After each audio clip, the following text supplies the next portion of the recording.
Algo más o menos muy parecido. Vamos a ver a otro hombre, pero que nace un poquito más aquí y viene al principio del siglo, en 1900, que es don Arturo Illia, que nace en agosto de 1900 en la ciudad bonaerense de Pergamino. Si bien gran parte de su vida la va a pasar en Cruz del Eje, en la ciudad de Córdoba. Sí que, bueno, él es médico, ¿no? Se dedica al ejercicio de la medicina, pero con grandes ideales respecto de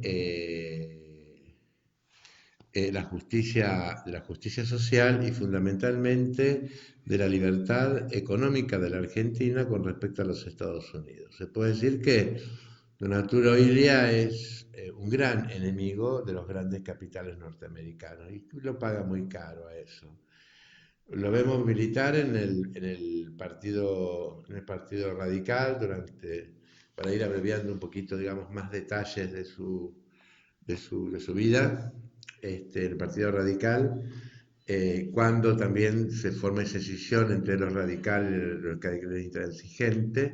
Y sabemos muy bien que en el año 62, este, un golpe de Estado depone al presidente radical Frondizi. Lo va a suceder el presidente Guido, que era en realidad era presidente del Senado, y se va a convocar a elecciones. ¿Cómo era esto? Era una Argentina muy diferente, una Argentina en ese momento controlada por los militares. Si bien había presidentes que venían de elecciones, eh, digamos que el caudal de votantes no era el que debía ser porque el peronismo que había caído en el año 55 estaba proscripto. Los peronistas no podían votar. O sea, no es que no podían votar, no había ninguna lista que dijera Perón no era una opción. Entonces, digamos que el caudal de votantes se había disminuido sensiblemente. Por lo general los peronistas votaban en blanco, ¿no? Y eso es una medida que no hace, digamos que lo que hace es favorecer a la mayor minoría, a la minoría más grande, porque en realidad el voto en blanco no tiene ningún valor, ¿no? Y Ilia sube al gobierno, creo que con un 22, un 23% del electorado, porque había un montón, gran parte del electorado que no había votado. El peronismo todavía estaba proscripto, estaba prohibido, e Ilia comienza su trabajo digamos, como presidente de la nación, que es, digamos, del Partido Radical. Si vamos a centralizar cuáles son los grandes logros de don Arturo Illia, yo los centraría en cuatro o cinco aspectos fundamentales que lo hacen único en nuestra historia. Uno es la ley del salario vital y móvil. Es decir, que el salario tiene que ser justo, proporcional, vital y móvil, o sea, vital en el sentido que tiene que cubrir las necesidades vitales del trabajador y que tiene que ser móvil, es decir, que tiene que ir incorporando a través de las paritarias, tiene que ir incorporando actualizaciones de acuerdo a... Esa es una ley que se le debe a Arturo Illia, que es una ley maravillosa en el sentido que le da al trabajador la posibilidad de poder luchar por mejoras salariales a través de las paritarias o de la forma en que se logre para ir ayornando, para ir actualizando lo que es un salario que si no puede quedar históricamente relegado a precios históricos, a valores históricos, perdón. La otra gran ley que se le debe a don Arturo Illia y que con eso vamos a empezar con los grandes problemas con los Estados Unidos, es la ley de los precios máximos para medicamentos. ¿Qué significa precio máximo para medicamentos? Eh, las compañías productoras de medicamentos, o sea, los grandes laboratorios, son en su gran mayoría norteamericanos, europeos, ¿no? Entonces, ¿cómo se trabajaba con eso? Yo traigo mi medicamento, lo vendo aquí en Argentina, porque Argentina no producía medicamentos, y el precio lo pongo yo, cueste lo que cueste. Y si lo podés comprar, lo comprás, y si no, te morís. Entonces, ¿cuál es la ley del precio máximo del medicamento? Rubro por rubro, medicamento por medicamento, laboratorio por laboratorio, se pone un precio máximo. Esto no puede valer más de esto. En Argentina no se paga más de esto por este medicamento. Pongamos un valor 5, perfecto. Para vos es 10, es 15, es 20, andá y vendelo en otro lugar. En Argentina, por este medicamento se paga 5, porque sabemos que cuesta 5 y que con 5 ganas un montón de dinero. O sea, dejar de presionar con algo tan importante como la salud. Bueno, esa fue una de las grandes causas por las cuales comienza a cavarse la fosa, Ilia, porque los grandes capitales, o sea, se vieron con esa ley de los precios máximos, y que no podían legalmente introducir sus medicamentos al precio que ellos querían, o largarlo al mercado y bueno, quedaba, digamos, a criterio del laboratorio argentino que lo redistribuía, o del farmacéutico, de que fuera a precio libre. No, ese medicamento vale esto y vale esto en todas las farmacias de la Argentina. Y vale esto en todos los hospitales, en todos los sanatorios de la Argentina, vale eso este medicamento, no vale más ni vale menos. Eso restringió en gran parte, digamos, resintió en gran parte las relaciones comerciales entre Estados Unidos y Argentina. El otro gran golpe a los Estados Unidos que operativiza Ilia es la rescisión de los contratos petroleros. El, este, el presidente anterior, Arturo Frondizi, había suscrito un tratado a partir de YPF, ¿no?, con los Estados Unidos para la explotación del petróleo en Argentina, que era como decirle, vengan que se lo regalamos, vengan que se lo regalamos. Los pozos petrolíferos argentinos, que es prácticamente toda la Patagonia. Ilia crea una comisión de estudios a través de la cual se determina que ese contrato, ese acuerdo con los Estados Unidos, si bien fue suscrito por un presidente en funciones, era totalmente ilegal. ¿Por qué? Porque un contrato, para ser contrato, tiene que imponer igualdad o paridad de condiciones entre las partes que lo suscriben. O sea, alguien recibe por algo que otro también le da. Estos contratos eran prácticamente una entrega absoluta de todo el petróleo argentino a los Estados Unidos. A través de, hablando en argentino, chauche palito, el entregar nuestro petróleo para que lo extrajeran y lo comercializaran los Estados Unidos y nos lo vendieran después, como petróleo de ellos, o sea, como a nivel de nafta, ¿no? O sea,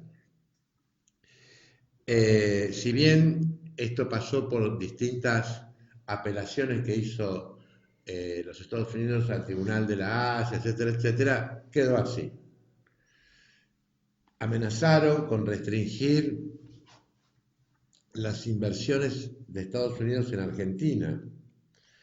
Si nosotros seguimos con esta ley de medicamentos y si seguimos con esta ley de nacionalización del petróleo de Argentina para los argentinos, no van a seguir viniendo capitales extranjeros.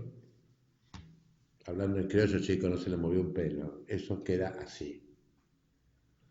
Eso queda así. Y Yacimientos Petrolíferos Fiscales fue una empresa argentina que con sus avatares, bien, mal, como fuera, pero que no, dejó de depender de que vengan del extranjero a extraer nuestro propio petróleo para vendernos después ese petróleo en forma de nafta a nosotros mismos, que era nuestro propio petróleo.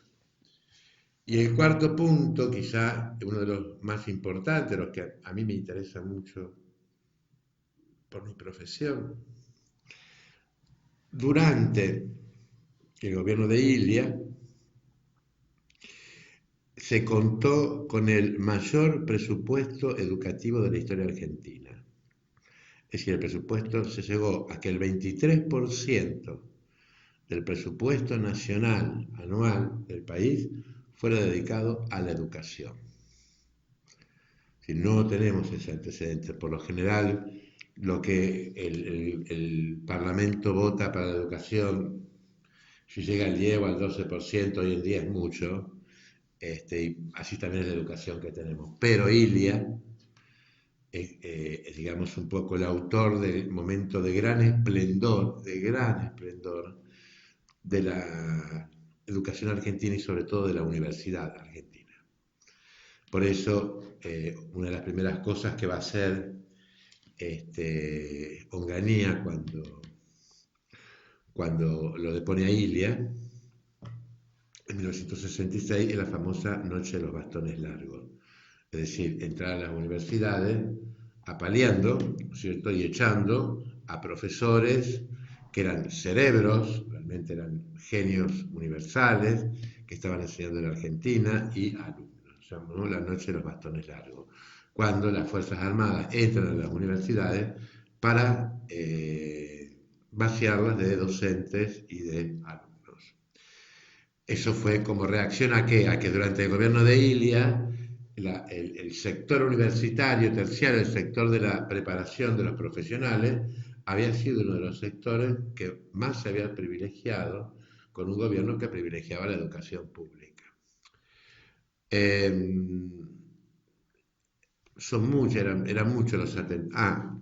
Una de las cosas más importantes que podemos nombrar es la creación del Instituto Di Tella. Ustedes saben que el Instituto Di Tella es un instituto mundial que tiene sede en Buenos Aires, creado por Di Tella, Enrico Di Tella, creo que se llama, y que hoy existe, aún hoy, donde, digamos, tienen el privilegio de estudiar este, los jóvenes más selectos y seleccionados en cuanto a sus capacitaciones, ¿no? Y a su vez siguen trabajando ahí, produciendo ahí. Es un instituto de investigación y de investigación de todas las ciencias duras, o sea, ciencias sociales, ciencias exactas, donde se perfeccionan los mejores estudiantes y los mejores, digamos, las personas más capacitadas para la vida científica. Ese instituto Di Tella es de importancia mundial y viene gente de distintos lugares del mundo a perfeccionarse en el Instituto Di Tella. Eso es creación del gobierno de Ilia, que también lo hace para crear una cierta independencia con respecto a que si no estudias en Estados Unidos parece que no sabes nada, ¿no? Entonces él demostró que los científicos argentinos, que la Argentina estaba a la altura de poder no solamente generar una política educativa de alta calidad, sino también atraer a interesados en perfeccionarse en la Argentina. Eran ya demasiado digamos, los cachetazos que le había dado Ilia al imperio norteamericano. Y este imperio, a través de los medios de comunicación, fundamentalmente comienza una campaña por ejemplo, de la revista Perfil, ¿no? Una campaña de desprestigio de la figura presidencial, acusándolo de presidente tortuga, presidente lento, presidente larva. Yo me acuerdo porque era chico, estaba en el último grado de la primaria, pero me acuerdo lo que se decía de él. Se hacían figuras de tortugas con la cara del presidente, ¿no es cierto? Lo que en sí había era un movimiento por parte de afuera de los Estados Unidos, ¿no es cierto?, de sacar y de poner a este presidente, cosa que logran movilizando a las Fuerzas Armadas, como siempre, ¿no es cierto?, Y en el año 1966, el general Onganía eh, subleva las tropas, las pone su nombre, así es, las pone su nombre, se pone al mando de las tropas y entra en la Casa Rosada para sacar al presidente Ilia, que para evitar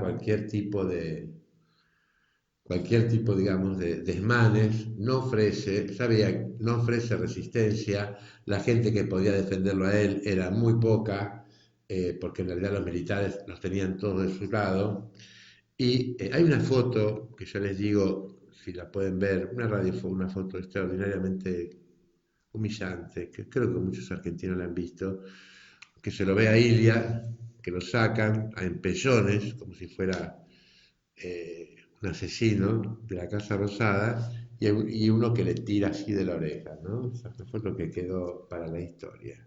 La forma en que humillantemente se lo saca a un presidente. Lo que hace el presidente Ilia, una vez que termina todo ese tumulto en la Casa Rosada, se toma un taxi y se va a su casa. Ni siquiera, digamos, se hace llevar. Aún más, fue el presidente que menos utilizó el presupuesto presidencial y aún más no permitió que la dieta presidencial cubriera sus gastos de enfermedad. Todo lo abonó él con su sueldo de presidente. Si lo podía pagar, lo pagaba y si no, se endeudaba. Ilia termina, había venido de Cruz del Eje y se vuelve a Cruz del Eje, sigue su carrera política de alguna forma, pero para los que escuchan, ¿no? No digo que todos deban terminar así, porque no es justo. Termina sus días viviendo posiblemente de su sueldo de expresidente, si le habrá correspondido, seguramente sí, pero ayudándole a un amigo suyo a atender una panadería de Cruz del Eje. Eso es el fin de la vida de Ilia en 1983. Y ahí